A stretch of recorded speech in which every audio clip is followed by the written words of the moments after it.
Querido Padre Celestial, estamos agradecidos en esta tarde porque nos das la oportunidad y la bendición de poder estar juntos para analizar este tema. Te rogamos que nos sigas alumbrando, sigas iluminando cada una de tus enseñanzas para que impresionen nuestra vida y nos ayudes a atesorar en nuestro corazón estas enseñanzas tan necesarias para nuestra vida espiritual, especialmente en estos tiempos difíciles que vivimos. Bendícenos al abrir tu palabra y bendice a cada uno de los que se están uniendo a este momento de estudio. Lo pedimos y lo agradecemos en el nombre de Jesús. Amén.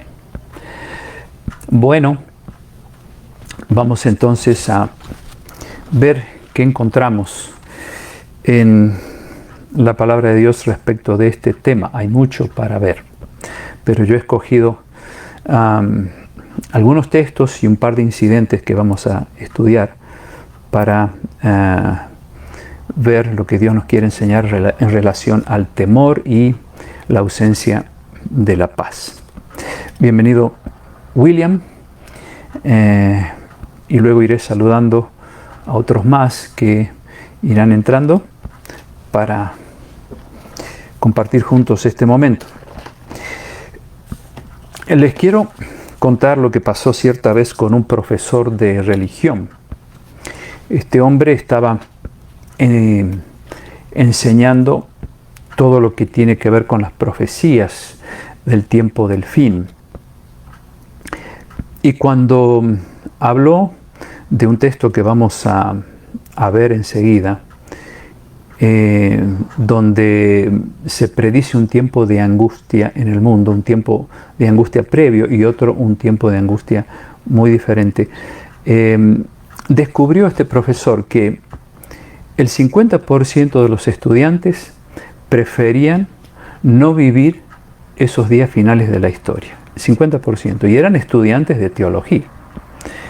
Y esto nos lleva a pensar de que, aunque hay palabras de ánimo en la palabra de Dios para los tiempos difíciles que se están avecinando cada vez más, peores que estos tiempos, sin embargo, estos estudiantes preferían, el 50% de ellos, no estar viviendo en esos días finales. Es decir, que en ellos, a pesar de ser estudiantes de la Biblia, existía un temor y que puede ser el nuestro también, si nosotros no averiguamos cuál es la fórmula para evitar tener temor en este tramo final de la historia por todas las cosas que van a venir. En Lucas 21:26, ese es el primer texto que quiero mostrarles, se habla de lo que se le llama en la Biblia el tiempo de angustia previo a la segunda venida de Cristo. Y allí Jesús dice que la gente estará desmayando de terror por lo que va a suceder en el mundo, porque los cuerpos celestes serán sacudidos. Van a existir ciertos eventos que serán previos a la segunda venida de Cristo, entre ellos que los cuerpos celestes se van a mover. La venida de Cristo va a ser algo tan grandioso, tan espectacular, que aún nuestro sistema solar se va a sentir trastocado. Y eso está escrito en la Biblia. Y Jesús dice que la gente se desmayará de terror por estas cosas que van a suceder poco antes de la venida de Cristo. Y como dije recién, esto se llama tiempo de angustia previo. Podemos decir que efectivamente estamos viviendo en ese tiempo de angustia previo. Un tiempo que está causando mucha angustia en la gente. Esta pandemia, por ejemplo, algo inesperado para nosotros, no ha hecho otra cosa hasta aquí que crear temor, crear incertidumbre. La mente humana no está capacitada para estas cosas tan sorpresivas y de repente ocurren cosas en nuestras emociones, se alteran y hay gente que incluso se enferma y necesita atención psicológica, como ha sido el caso de muchos médicos y enfermeros que han tenido que estar muy cerca, peleando la batalla contra esta enfermedad para salvar cuanta gente ellos puedan. Y algunos han necesitado atención psicológica. Así es el mal, amigos, así es la desgracia del ser humano. Tiene que enfrentarse con situaciones muy difíciles para las cuales nuestra mente no está preparada. Pero Dios nos enseña de qué forma podemos ir preparando nuestra capacidad emocional para las cosas que se van a ir agravando. A veces mucha gente dice que los cristianos que hablan de los eventos finales son sensacionalistas o son fanáticos o son pesimistas. En realidad nada de eso. Los que creemos en las profecías bíblicas somos realistas. No podemos suavizar el contenido de lo que Dios nos ha dejado escrito allí. Tenemos que decir las cosas como son, porque si no estaríamos creando en la gente una idea falsa de lo que realmente Dios dijo que va a ocurrir. No podemos torcer eso, tenemos que decir la realidad tal como está en la Biblia. Pero por otro lado está la otra realidad. Dios enseña cómo prepararnos para vivir esos días difíciles que cada vez se van acercando más y más. Entonces, está el problema por un lado, pero por otro lado Dios da la solución y en esa dirección vamos a ir. Después en Daniel capítulo 12, versículo 1, allí se habla de otro tiempo de angustia y este es totalmente superior al tiempo de angustia previo que estamos viviendo ahora, ¿no? Un tiempo caracterizado por el aumento de la violencia, el aumento de la maldad, el enfriamiento del amor, el aumento de las guerras, las hambres, las pestes y todo lo que Jesús dijo en el capítulo 24 de San Mateo. Y todas estas cosas son también llamadas en la Biblia principios de dolores. Bueno, Jesús le dijo así, ¿no? Que esto sería principio de dolores y que más adelante comenzaría lo que se llama un tiempo de angustia previo y es la intensificación de esas señales que van causando en la gente un verdadero temor, ¿no? En Daniel 12:1, este es un libro del Antiguo Testamento. Esto que dice Daniel es poquito antes de la segunda venida de Cristo. En aquel tiempo, en el tiempo del fin, se levantará Miguel. Miguel es Cristo, quiere decir quién es igual a Dios, ¿no? Eso quiere decir Miguel. Y el único que es igual a Dios es Cristo. Miguel, el gran príncipe que está de parte de los hijos de tu pueblo. Y aquí está la predicción de este tiempo. Será tiempo de angustia, cual nunca hubo desde que hubo gente hasta entonces. O sea, el profeta Daniel habla de un tiempo de angustia mucho más intenso que el que estamos viviendo ahora. No se compara en nada. ¿Qué es lo que va a intensificar ese tiempo de angustia? Bueno, van a estar cayendo las plagas descritas en Apocalipsis capítulo 16. Esas 7 plagas. El mundo va a estar convulsionado por esas plagas. Jesús dejará de llevar a cabo su trabajo de mediador en el cielo. No va a haber mediador. Entonces la gente que despreció el tiempo de gracia que tenemos ahora, en que podemos arrepentirnos, arreglar nuestras cuentas con Dios y vivir una vida diferente, ese tiempo se va a haber terminado y nadie podrá arreglar su vida con Dios. ¿Por qué? Porque Jesús estará saliendo de su trono allí en el cielo para venir a buscar a su pueblo y no habrá más mediador. Entonces el que no se preparó pues estará consciente de que se va a perder. Entonces eso crea una angustia indescriptible. Saber de que uno mismo, saber que se va a perder, que no hay salvación, es sin duda una angustia terrible que va a afectar a millones de personas. Entonces todo esto crea un poco de temor, eso es verdad. Pero vamos a ir viendo de qué manera prepararnos, no solo para ese tiempo que se avecina, sino para las cosas terribles que están pasando en nuestro mundo y cómo evitar que el temor nos quite la paz, que el temor cause un sacudón psicológico en nuestra vida, un trauma psicológico. Vamos a ir viendo eso para que ustedes vean cómo Dios ofrece una solución a un drama humano que es inevitable y porque está predicho y así se va a cumplir. Alguien dijo, y con mucha autoridad, que la imaginación más fecunda no alcanza a darse cuenta de la magnitud de tan dolorosa prueba, refiriéndose a lo que dice Daniel 12:1, al tiempo ese de angustia cual nunca hubo en el mundo.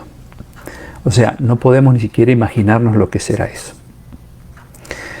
Jesús dijo en Mateo 24:22, si aquellos días, refiriéndose a los días finales de la historia, no fueran acortados, nadie sería salvo. Fíjense lo crítica que va a ser la situación más adelante en la historia de este mundo, que Dios necesitará acortar esos días, no desde el punto de vista cronológico, yo creo más bien en el sentido de que va a hacer que los sucesos finales se vayan dando más rápidamente para que los que se están preparando para el final de la historia, para la segunda venida de Cristo, pues puedan estar salvos. De lo contrario, dice allí, si aquellos días no fueran acortados, nadie sería salvo de lo terrible que será.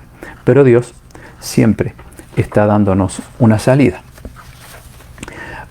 Vamos a ver dos incidentes donde Dios nos va a enseñar de qué manera desde ahora mismo nosotros podemos controlar el temor.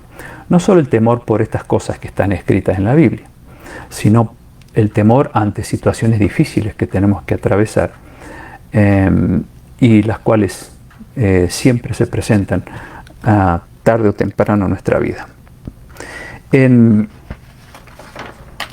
el libro de San Mateo, capítulo 14, versículo 23 al 31, de paso quiero ir saludando a otros que han estado entrando.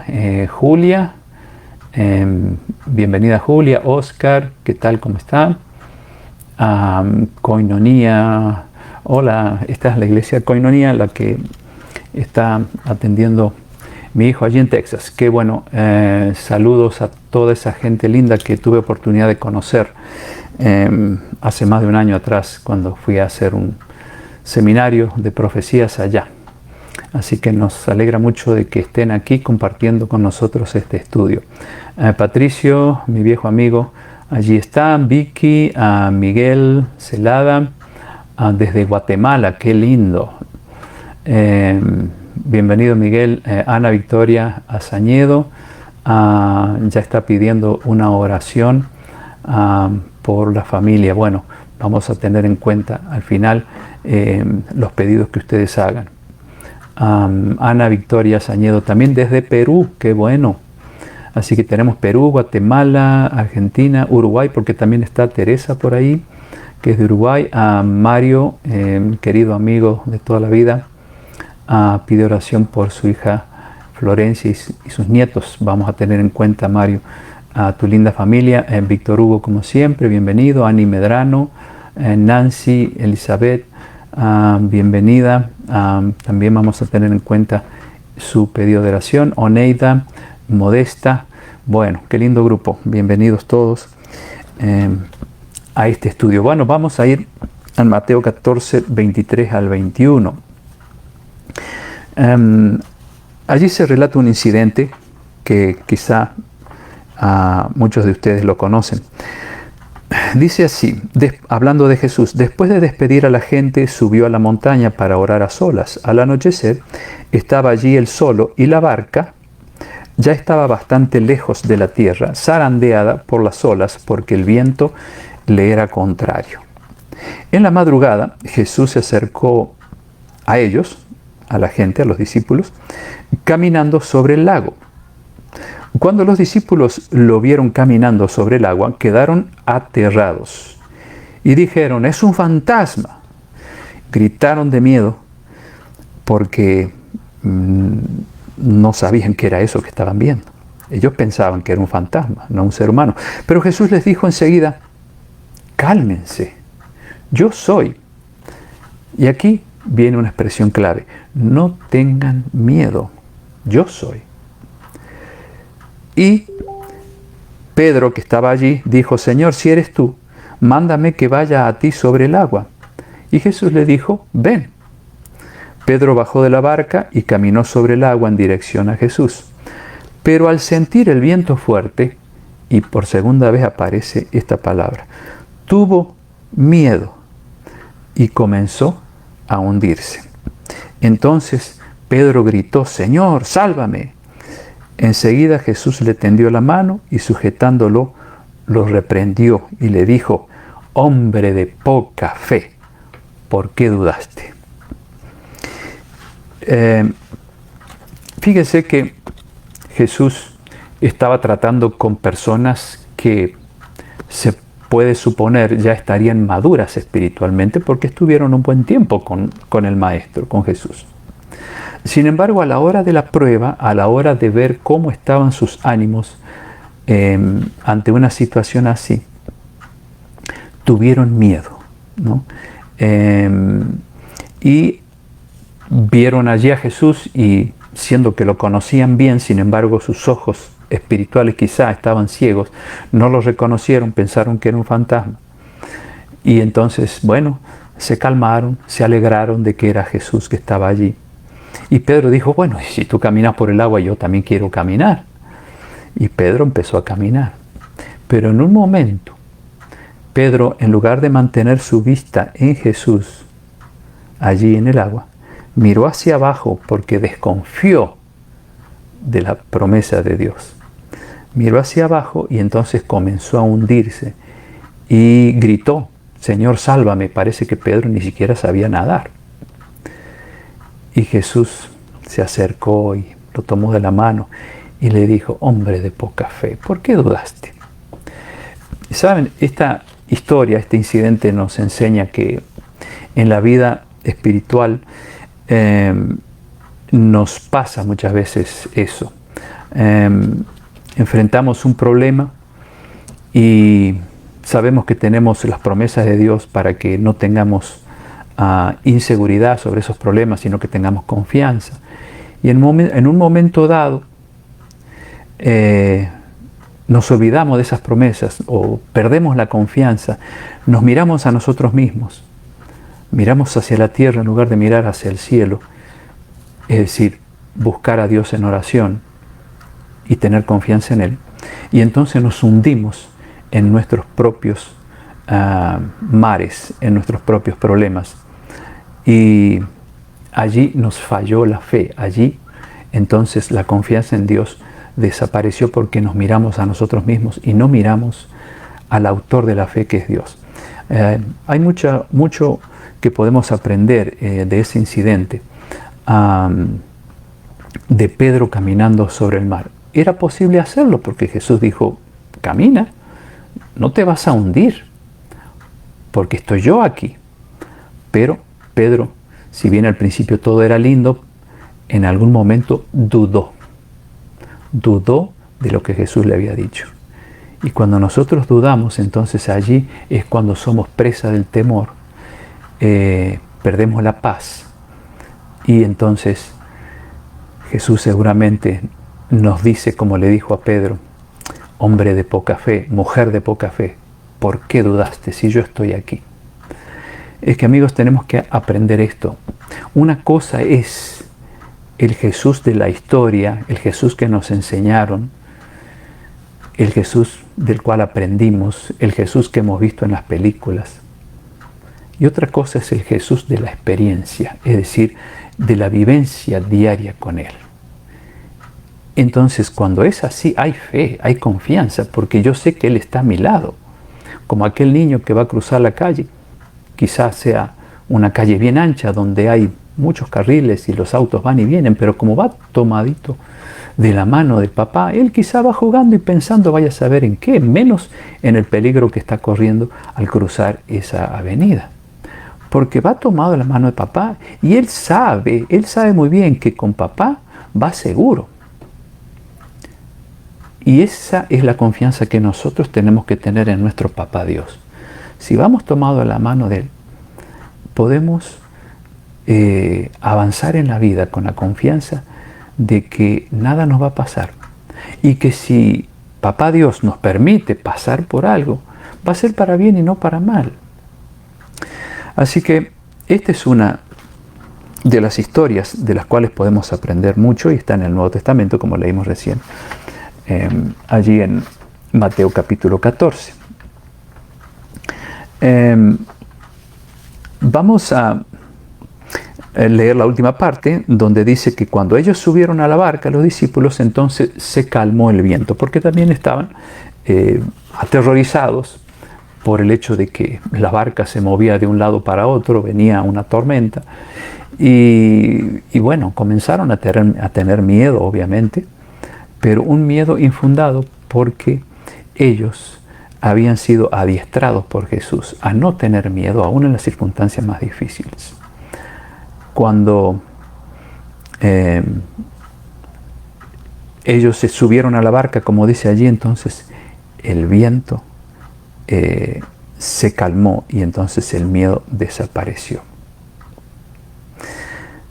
¿Cómo aprender a mantener la calma frente a situaciones dramáticas? Bueno, vamos a ver algunos aspectos claves, ¿no?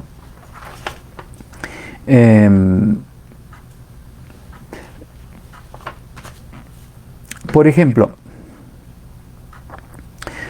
cuando somos sobresaltados ante pequeñas situaciones, es allí donde nosotros empezamos a practicar de qué forma podemos sobreponernos al temor. Por ejemplo, ante un problema de salud, ¿cómo actuamos? ¿Nos desesperamos? ¿Somos pacientes? ¿Nos dedicamos a la oración y a aumentar nuestra fe para poder tener valor ante ese problema de salud, si se trata de algo grave, especialmente? ¿Cómo actuamos ante un problema financiero? También puede pasar que nos desesperemos o que actuemos con calma y digamos, bueno, el Señor es mi ayudador, Él me va a dar la capacidad de resolver este problema, de salir de este problema. ¿Cómo actuamos ante la pérdida de un ser amado? Hay dos maneras de actuar: desesperarnos, gritar, patalear, cuestionarlo a Dios, o bien actuar con calma, pidiendo a Dios la fuerza que necesitamos para enfrentar ese problema tan dramático y tratar de cultivar la perseverancia, la capacidad de sobreponernos a ese momento difícil en el cual Dios está presente, en el cual Dios también sufre con nosotros, en el cual también Dios llora con nosotros. ¿Cómo reaccionamos ante la pérdida de un empleo, ante el fracaso de un examen? Yo creo que son eventos que ocurren en nuestra vida y que de alguna manera nos preparan para los momentos finales de la historia, que no tienen nada que ver con estas dificultades normales de la vida que más de una vez nos causan tanto dolor y tanta infelicidad, y quita de nosotros muchas veces la fe que hemos cultivado en Dios, como le pasó a los discípulos, como en esa otra ocasión cuando estaban cruzando en el barco hacia la tierra de Gadara, ¿no? Y también hubo en esta ocasión, ya en pleno mar, una tormenta grandísima. Y los discípulos estaban con miedo. Esta vez Jesús no estaba afuera, estaba dentro del barco y él estaba durmiendo. Y cuando empezó a sacudirse el barco para todos lados, ¿qué pasó? Bueno, los discípulos se aterrorizaron. Pensaban que el barco se iba a hundir y Jesús dormía tranquilamente. Entonces lo despertaron. Hasta se me ocurre que quizá le dijeron, Señor, pero mira en la situación que estamos y tú duermes. Y Jesús se levantó con esa tranquilidad que lo caracterizaba. Y entonces levantó los brazos cuando ya estaba afuera en el barco. Pidió a esa tormenta recia que se calmara y el agua se calmó. Y los miró a los discípulos y les dijo, ¿por qué tuvieron miedo? ¿Acaso no estoy yo con ustedes? Increíble, porque Jesús estando físicamente presente con ellos, aún así ellos tuvieron miedo. Y Dios, bueno, en este caso Jesús no está físicamente con nosotros, pero sí está espiritualmente al lado nuestro. Y aunque está al lado nuestro, asimismo, a veces el temor de las tormentas de nuestra vida nos llevan a perder la calma. El temor paraliza, dijo alguien. Hay quienes suelen perder un buen trabajo simplemente por causa del miedo. A lo mejor estaban capacitados para ese trabajo, tenían experiencia, tenían todas las herramientas para poder tomar ese trabajo sin problemas, pero el temor de ir y hacer la entrevista con la persona encargada de dar ese trabajo ha llevado a muchos a perder la calma y a decir cualquier cosa ante una pregunta. Por eso el temor es un gran enemigo nuestro que nos ha ayudado a perder muchas cosas buenas, sencillamente porque no tenemos la suficiente confianza en Dios de que Él va a abrir las puertas. Y no es que nos va mal y que tenemos, como dicen muchos, mala suerte. No. El problema es que hay una ausencia de fe en nosotros que no nos ayuda a vivir confiados en las promesas de Dios, y por eso esas promesas no se cumplen, no porque Dios falle, sino porque nosotros no ponemos de nuestra parte. Bueno, vamos a ver otros aspectos. En el Salmo 56, versículo 3 y 4, allí dice el rey David, en el día que temo, yo en ti confío. En Dios he confiado, no temeré qué pueda hacerme el hombre. David dijo, en el día que temo, es decir, en el día que me viene el miedo por algún problema, dice David, yo en ti confío. Ese David del cual mi hijo habló bastante el otro día, ¿no? Bueno, ese David, corrupto David, ese hombre que fue transformado por Dios, llegó a decir esto, en el día que temo, yo en ti confío. Y vuelve a decir, en Dios he confiado, no temeré, ¿qué puede hacerme el hombre? A veces hay gente que le tiene más miedo a los seres humanos que a Dios, en el sentido del respeto y la reverencia, porque a Dios no se le tiene miedo como el miedo en el sentido negativo, ¿no? Pero hay gente que le teme más al ser humano, es decir, ya ahí entra el miedo, ¿no es cierto?, que confiar plenamente en Dios y tener temor a Él, temor de respeto a lo que Él ha dejado escrito en su palabra, de que lo que Él ha dejado allí es para nosotros y se va a cumplir si nosotros hacemos nuestra parte. ¿Por qué voy a temerle al hombre?, dice David. ¿Qué importa lo que el hombre quiera hacer conmigo, lo que diga el hombre, lo que haga el hombre? Eso a mí no me da temor, dice David. ¿Por qué? Porque él aprendió a confiar en Dios. Les cuento una historia interesante. Esto ocurrió en Misiones, Argentina, allí, hacia el noreste. Estuvimos trabajando un tiempo y fui a visitar a una señora, recuerdo su nombre, Teresa, una señora ya entrada en años. Y muy consagrada esa señora, muy entregada a Dios. Y estando en su casa me contó lo que pasó en cierta ocasión. Porque yo le dije, ¿y usted no tiene miedo de vivir solita? Porque vivía solita, una casita sencilla, pero con todas las cosas necesarias para ella. Y me dice, en realidad no tengo miedo, me dice. Y le voy a contar algo que me pasó hace no mucho tiempo atrás. entró un ladrón a mi casa, entró con un cuchillo en la mano. Y yo dije, no tengo que tener miedo. Recordó el Salmo que dice, ¿qué puede hacerme el hombre? No tengo miedo al hombre. Y le dije, ¿qué hizo usted, Teresa, cuando le apareció ese hombre para robarle y amenazarla con ese cuchillo? Teresa me dijo, yo lo miré y le dije, hijo, ¿qué vas a hacer? Y entonces el hombre me miró y me dice, quiero que me dé todo lo que usted tiene. Joyas, relojes, todo lo que tenga de valor, dinero, me lo da ya. Y yo le dije, dice ella, ¿sabes, hijo mío? Dios te ama. Dios quiere algo diferente para ti. Dios no quiere que vivas así. Dios quiere traer paz a tu vida.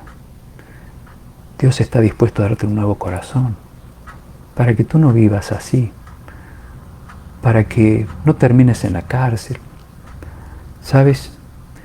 Yo te invito a que busques a Jesús. Si quieres llevarte todo, llévatelo. Pero recuerda que eso no te va a traer nunca la felicidad. La felicidad está en andar en los caminos de Dios. En el nombre de Jesús te pido, no hagas lo que quieres hacer. Y yo la miraba, Teresa, si no estaba esperando el final. Le digo, ¿qué pasó después? Me dijo, ¿sabe qué pasó después? El hombre bajó la mano, guardó su cuchillo, me fue mirando, retrocediendo, abrió la puerta y se fue. Yo me quedé admirado porque lo que primero que uno piensa es, ¿qué pasaría si a mí me ocurre una cosa así? ¿Tendré yo la fe de esta señora? Y yo la miré y le dije, la felicito, le digo, porque eso es tener fe en Dios. Eso es tener una relación tan íntima con Dios que usted no tuvo miedo cuando la querían asaltar. Y aparte tuvo la valentía de hablarle del amor de Cristo a ese hombre. Y sin duda que él sintió el toque de esas palabras en su corazón y no pudo continuar con esa acción delictiva. Ese es el Dios de la experiencia, amigos, ¿se dan cuenta? Ese no es el Dios de la historia, el Dios del cual se habla en muchos libros. Ese es el Dios de la experiencia, es decir, aquel que yo lo siento como parte mía porque está allí, está presente para ayudarme en los momentos difíciles y acompañarme en los momentos buenos de la vida también. Él está en las buenas y en las malas. Isaías 41:10 es una promesa muy linda. Dice allí, no temas, porque esto lo dice Dios. Yo estoy contigo, no desmayes, porque yo soy tu Dios, que te esfuerzo. Siempre te ayudaré, siempre te sustentaré con la diestra de mi justicia. Fíjense qué promesa tan linda, ¿no? Dios dice allí, no temas, yo estoy contigo. Ahora, Él va a estar con nosotros si nosotros queremos estar con Él, queda claro, ¿no? Porque Dios quiere estar con nosotros, pero si yo no lo invito a entrar a mi corazón, pues Él no va a entrar, Él va a quedar afuera esperando hasta que yo me decida. Pero aquel que lo aceptó en su vida, le dice Dios, no temas, yo estoy contigo, tú me aceptaste, no desmayes, yo soy tu Dios que te doy fuerza, siempre te ayudaré, no solo en los momentos difíciles, en todo momento te voy a ayudar. Siempre te sustentaré con la diestra de mi justicia, siempre voy a estar ahí a tu lado. En el Salmo 56, versículos 3 y 4, bueno, este ya lo leímos recién, quiero leer otro texto, pero antes de ir a ese otro texto, que está, de paso lo vamos a leer primero, Salmo 34, 4, quiero comentar algo sobre este versículo ya que lo tengo aquí. Salmo capítulo 34, versículo 4, miren lo que dice ahí. En los Salmos encontramos tantos pasajes inspiradores. El rey David llegó a decir también ahí, busqué a Dios y Él me oyó y me libró de todos mis temores. O sea, no del 80% de mis temores, ni del 90%, ni del 99%, sino de todos mis temores. Pero dice Él, busqué a Dios y Él me oyó. O sea, tenemos que buscarlo. lo buscamos en oración, lo buscamos a través de la lectura de la palabra de Dios. Esa es la forma de buscarlo. Entonces, como yo lo busqué, dice David, obviamente lo encontró y Él me libró de todos mis temores. ¿Saben cuando vemos en la televisión, en el internet, en la radio, en los periódicos, las noticias? Estamos invadidos de noticias malas que se han ido acrecentando en estos últimos tiempos por causa de esta pandemia. Y todos los días, COVID-19 es algo que está en todas partes y en todas partes del mundo. Y se van diciendo cosas terribles y que se va a ir agravando y más muertos y más infectados. Y hay personas que son afectadas emocionalmente por ver esas noticias, por eso se recomienda que aquellos que son sensibles ante estas noticias, que junto con otras noticias de homicidios y de asaltos y de accidentes y de tantas otras calamidades que pasan en nuestro mundo, van creando una sensación muy fea en nuestra mente, y por eso es preferible no estar pendientes de esas noticias porque pueden causarnos daño en nuestras mentes. Los especialistas dicen, de acuerdo a los datos publicados por el New York Times, que 3 de cada persona miran su celular antes de ir a dormir. 3 de cada persona, de cada 4 personas miran su celular antes de descansar. Y es lo primero que revisan cuando despiertan.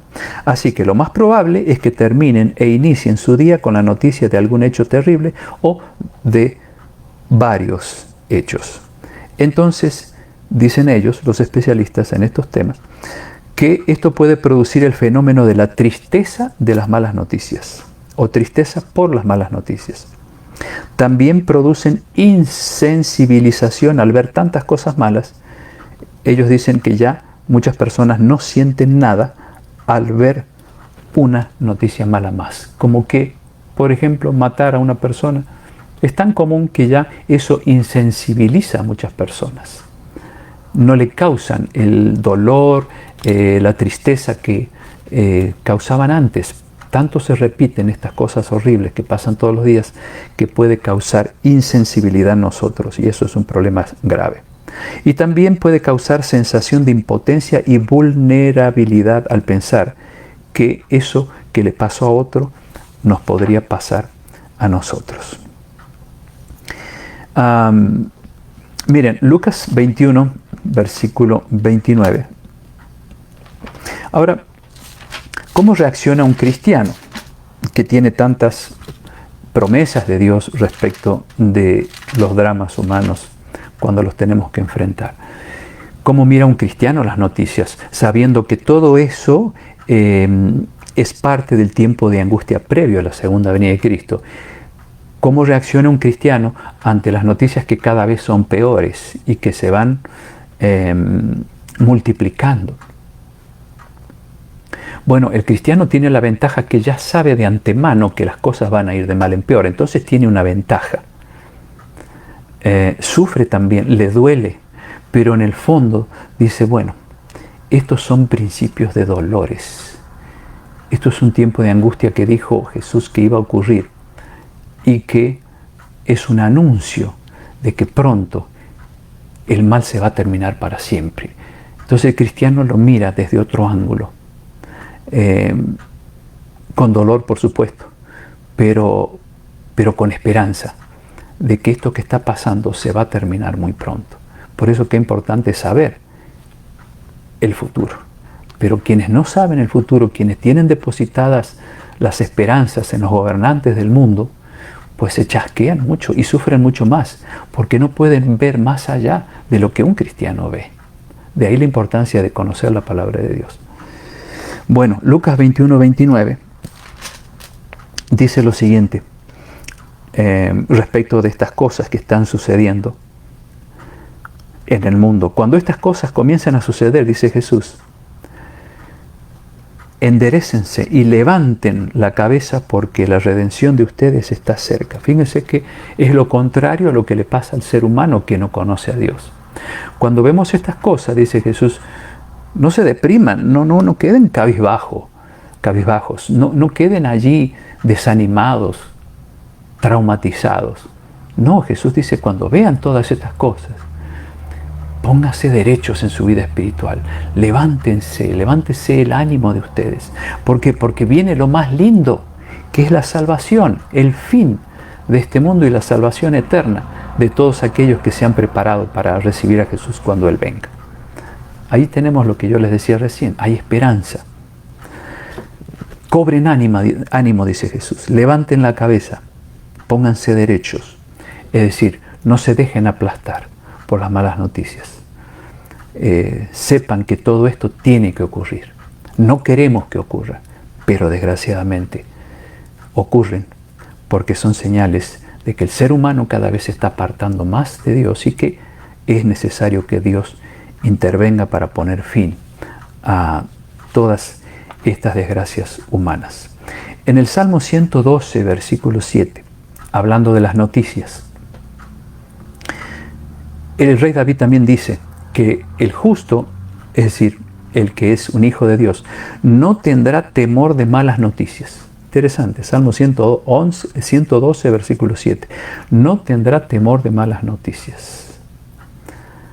Sí le afectarán sentimental y emocionalmente, obvio, somos seres humanos. Pero dice, no tendrá temor. ¿Por qué? Porque sabe que estas malas noticias que estamos recibiendo a diario son anuncios de que muy pronto el amanecer de un nuevo día eterno para el mundo habrá de llegar. Contrario a lo que dice Lucas 21:26 que leíamos al principio, cuando Jesús dice que los hombres o la gente estaría desfalleciendo por las cosas que sobrevendrán en la tierra. Como por un lado Jesús dice que hay que tener fe, hay que tener esperanza, pero por otro lado dice que la gente estará asustada. Bueno, ahí vemos la diferencia entre aquellos que no creen en Dios, aquellos que no andan en los caminos de Dios. Obviamente les causa un mal emocional todo esto, pero para el que sabe de las promesas de Dios y de que todo esto va derecho hacia el fin, entonces mira el mundo desde otra perspectiva.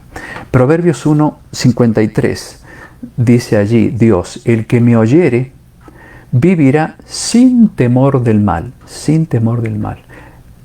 ¿Cuál es la condición? El que me oyere.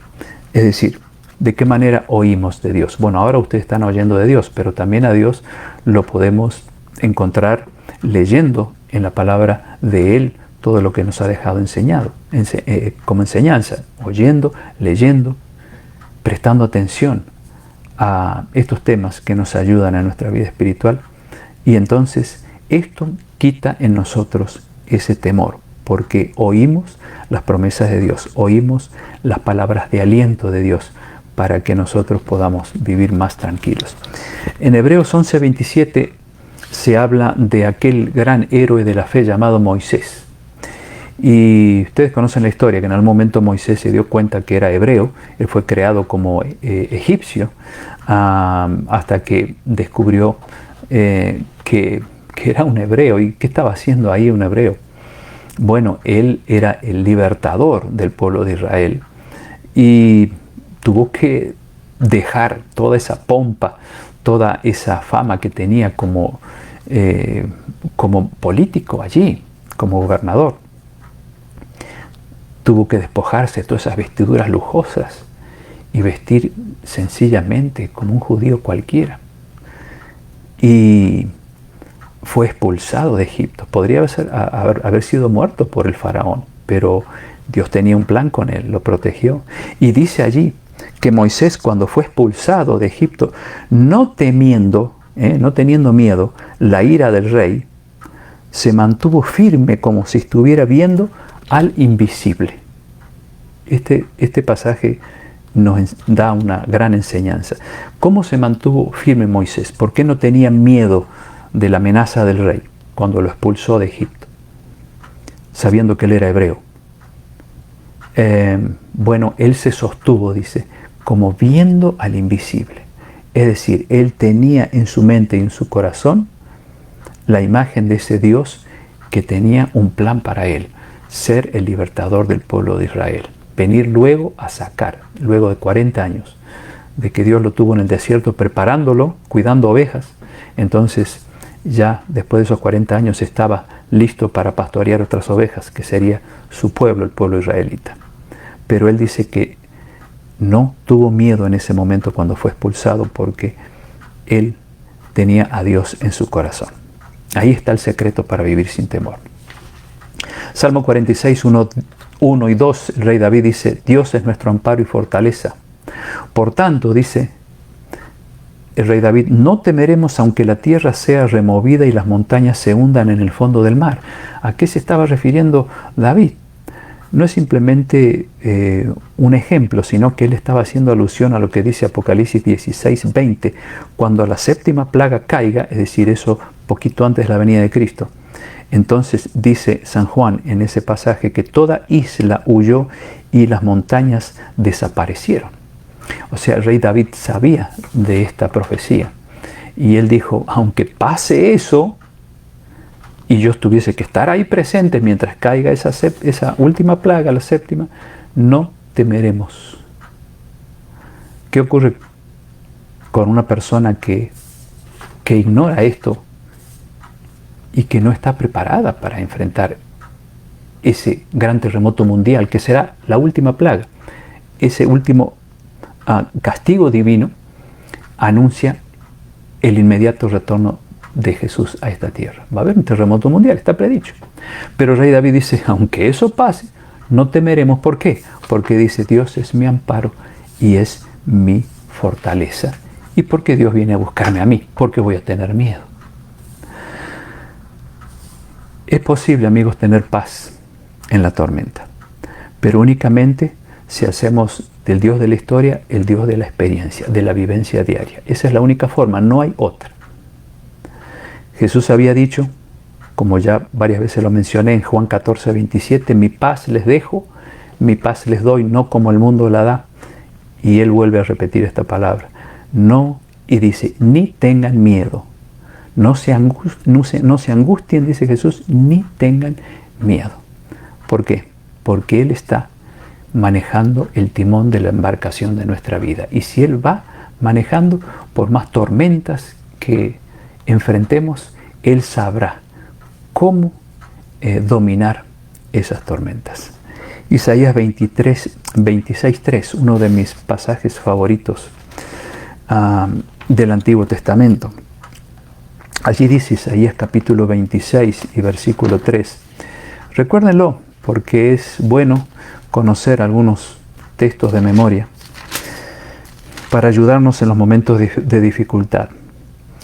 Isaías 26, versículo 3, dice el profeta Isaías a Dios, tú guardarás en completa paz aquel cuyo pensamiento en ti persevera porque en ti ha confiado. Guardarás en completa paz, no una paz a medias, no una paz como la que el mundo da, dice Jesús, no, esa paz es pan para hoy, hambre para mañana. No, la paz que ofrece Dios es duradera y es completa. Pero ¿en quién puede producirse esta paz? ¿En quién puede depositarse? En aquel cuyo pensamiento persevera en ti, dice el profeta Isaías. Es decir, aquel que no tiene a Dios presente una vez por semana o 2 veces, ¿no? O cuando las cosas van mal, sino aquel que persevera pensando en Dios todos los días, pensando en su amor, pensando en sus promesas, pensando en el futuro brillante que espera a los hijos de Dios, pensando en que Dios es su amparo y fortaleza en todos los momentos de nuestra vida. Así que, amigos, ¿cómo poder hallar paz en la tormenta? Sencillamente haciendo de Dios o de Jesús nuestro compañero permanente en todas las cosas que hagamos. Mantener con Él una relación de amistad a través de la oración. Esa es la forma de hablarle a Él como si Él estuviese a nuestro lado y con fe de que Él va a escuchar y de que nos va a socorrer y nos va a ayudar. Pero nosotros tenemos que poner de nuestra parte. Si no hacemos eso, por más que Dios esté presente, no experimentaremos esa fortaleza y esa paz ante los problemas como aquellos que la experimentan esa fortaleza por mantener una comunión íntima con Jesús cada día. Que esa sea nuestra experiencia. Esa es la única forma de vivir seguros en estos tiempos difíciles que, repito, se irán agravando cada vez más. Vivimos un tiempo de angustia previo y luego, antes de la venida de Cristo, poquito antes, será un tiempo de angustia cual nunca hubo en la tierra. Pero de esa angustia, el pueblo de Dios, los cristianos fieles, van a ser librados, porque Jesús viene por ellos. Pero aquellos que no han atesorado a Jesús en sus vidas, pues obviamente experimentarán mucha angustia en este tiempo y una angustia terrible antes de la venida de Cristo. ¿Por qué? Porque no habrán hecho los preparativos para estar listos para ese día terrible que se viene. Terrible para los que no se prepararon, pero hermoso, feliz, espectacular para aquellos que han hecho de Jesús el Jesús de la experiencia, de la vivencia diaria. Que nosotros podamos lograr eso. Con la ayuda de Dios podemos lograrlo si tan solo nos proponemos. Bueno, espero que haya sido alentador este mensaje y que pueda fortalecer más nuestra fe y nuestra confianza en ese Dios de amor que tanto nos bendice cada día. Creo que hay algunos pedidos de oración. Miriam me está alcanzando estos pedidos que anotó, así que vamos a tenerlos presentes en esta oración final.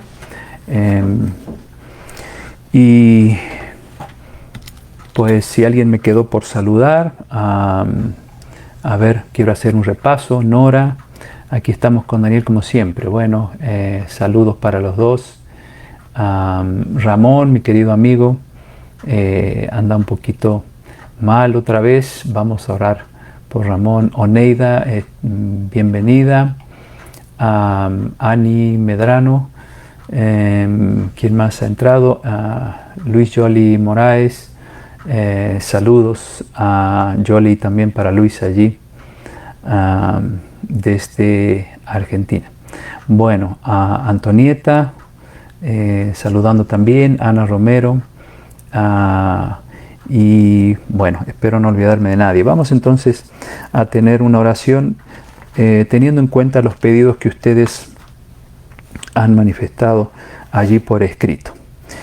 Vamos a orar entonces. Querido Dios, te doy gracias por alentarnos a través de tu palabra en estos momentos críticos de la historia. Gracias por tantas promesas y gracias porque has prometido quitar de nosotros el temor y esa sensación de inseguridad que muchas veces nos invade al sentirnos impotentes por todas las cosas malas que están pasando en este mundo. Pero has prometido guiarnos, levantarnos de nuestro ánimo hasta aquel día glorioso cuando Jesús venga a buscarnos y que se aproxima rápidamente. Pronto veremos ese día cumplirse en este mundo y ayúdanos a estar preparados y a vivir con paz y sin temor en nuestros corazones ante todas a esos eventos que van a ocurrir y que están profetizados antes de la venida de Jesús. Ana está pidiendo por Martín, por Ana, por Sergio, Rodrigo, su familia. Ellos desde Perú están conectados y pido, Señor, que bendigas a esos seres amados de ella y les ayudes en sus necesidades. También Oscar pide por su hermana que tiene el COVID-19.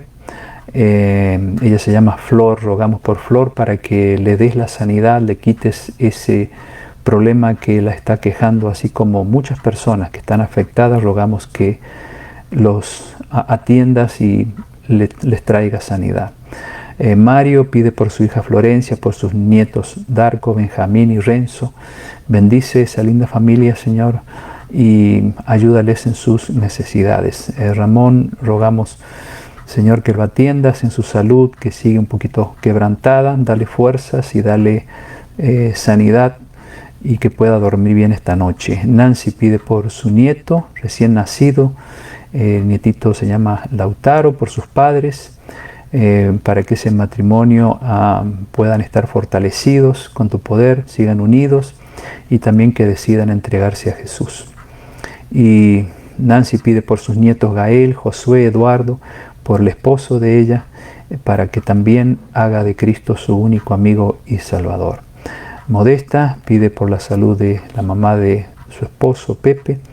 Rogamos que atiendas ese pedido también. Mi esposa está pidiendo por esta segunda cirugía que tendrá de cadera este próximo lunes, si Dios lo permite. Rogamos que le dé sabiduría a ese cirujano para que haga un buen trabajo. Y Ana Romero pide por ella, por su familia, por su mamá, que está alejada de ti. Rogamos que le ayudes para que en este tiempo ella decida acercarse nuevamente a ti y pueda hacer de Jesús también su amigo inseparable. Y también pide ella para que su mamá abandone el hábito del tabaco. Ese hábito, Señor, que atrapa a tantas personas y los lleva por un camino de enfermedad y de muerte. Rogamos, Señor, que atiendas todos estos pedidos que han sido dados a conocer aquí, conforme a tu voluntad, que sea hecho lo que tú esperas, lo que tú deseas y no lo que nosotros deseamos. Avanzamos con fe, sabiendo que todo lo que respondas va a ser para bien, ya sea que digas que sí, digas que no o digas espera un poco, la respuesta de ti seguramente vendrá. Bendice a todos los que han estado aquí presentes, bendice a sus seres amados y a aquellos que no han podido entrar también, bendícelos conforme a sus necesidades. Danos un lindo fin de semana. Gracias por haber estado con nosotros. Danos tu paz, tu bendición y quita de nuestros corazones ese temor que proviene muchas veces de nuestra falta de fe. Ayúdanos a acrecentar nuestra fe a través del estudio de tu palabra, donde tú te revelas como eres, para conocerte bien y de esa manera confiar más en ti. Lo agradecemos y lo pedimos todo en el nombre de Jesús. Amén.